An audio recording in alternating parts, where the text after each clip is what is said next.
ரொம்ப நாளாக தோசைக்கல் மாற்றணும்னு நினச்சிட்டே இருந்தேன். ஏன்னா ஃபஸ்ட்டு வந்து நான்ஸ்டிக் தான் வச்சுருந்தேன். அது வந்து ரொம்பவே மோசமாயிடுச்சு.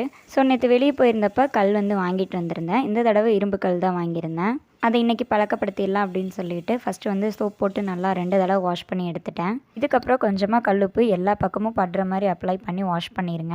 அடுத்து இதே மாதிரி ஒரு ஒயிட் கிளாத் வச்சு நல்லா தொடச்சி எடுத்திங்கன்னா எந்த ஒரு டஸ்ட்டும் வராமல் இருக்கணும். இன்கேஸ் வந்ததுன்னா இதே ப்ராசஸை மறுபடியும் ரிப்பீட் பண்ணுங்கள். இப்போ கல்லை நல்லா ஹீட் பண்ணதும் ஆயில் அப்ளை பண்ணிக்கலாம். இதில் ஒரு பெரிய வெங்காயம் நல்லா பொடியாக ஸ்லைஸ் பண்ணி சேர்த்துருக்கேன். இந்த வெங்காயத்தை எல்லா பக்கமும் படுற மாதிரி அப்ளை பண்ணி எடுத்துக்கோங்க. எனக்கு வெங்காயம் கலர் மாறல. இன்கேஸ் உங்களுக்கு மாறிச்சுன்னா மறுபடியும் இதே ப்ராசஸை ரிப்பீட் பண்ணுங்கள். இப்போ ஒரு பெரிய வெங்காயத்தை நல்லா தேய்ச்சிட்டு தோசை ஊற்றிக்கலாம். ஃபஸ்ட்டு ஊற்றுற தோசை நல்லா ஊத்தாப்ப மாதிரி ஊற்றிக்கோங்க. நான் ஏதோ ஞாபகத்தில் எப்பவும் போல் தின்னா ஊற்றிட்டேன். பட் அதுவுமே கொஞ்சம் நல்லா வந்துருச்சு.